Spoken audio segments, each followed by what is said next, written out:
the 1930s. It's the last remaining Mark IV light tank. This was the last British tank of a series that were done from the mid-1930s or early 1930s to about 35.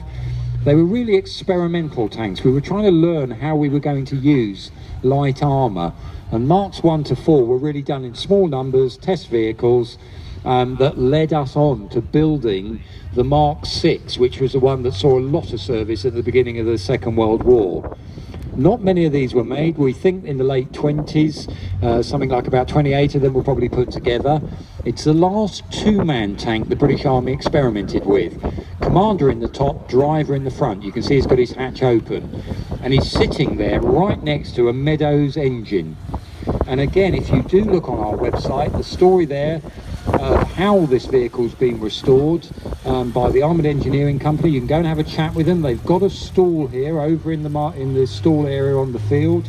Go and have a chat, shake his hand, because they've done a fantastic job there, and getting a vehicle that was here in the collection that's not, it was a restoration was attempted back in the 1980s, wasn't done very well, never ran, and they've put this vehicle back together superbly and done a fantastic job. And the other point I'd like to thank as well is the guy who's here today, remains nameless, but he paid for this whole restoration to happen. So, you know, like reminding people today, thank you for coming. We are an independent charity. We need that sort of support so that we can actually spend the money on doing restorations like this. And what a good spend of that money. Look at that vehicle. No one else in the world's got one of those, and it's quite amazing seeing armour running from that period. The light Mark IV, armed with a Vickers machine gun. Sometimes they put a 303 or a .50 Vickers machine gun on it. Again, look at the wheel system. This is coming again from that Carden-Lloyd family of vehicles, and the Meadows engine is on the side of the vehicle next to the driver. And during the restoration process, again, you can see this on the film, we found that Meadows engine was actually being used by Lagonda sports cars in the 1930s. So you're looking there again, the same idea as the Scorpion. What's the best, most powerful engine being used by a sports car? Let's put it in a tank to give us enough willy. So there's our lovely little light Mark IV. We don't think they were mainly used for training.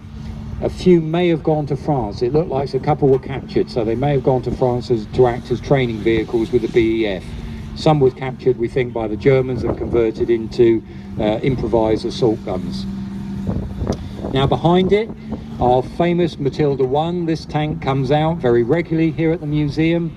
It's the first infantry tank that Britain designed in 1935. The idea was, we came to the conclusion we needed a thickly armoured, slow tank to help the infantry on the attack. Thick armour because they knew it was going to have to take a fair bit of punishment.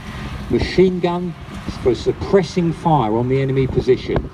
And the Matilda 1 went into service. It was built to a budget, you can see that.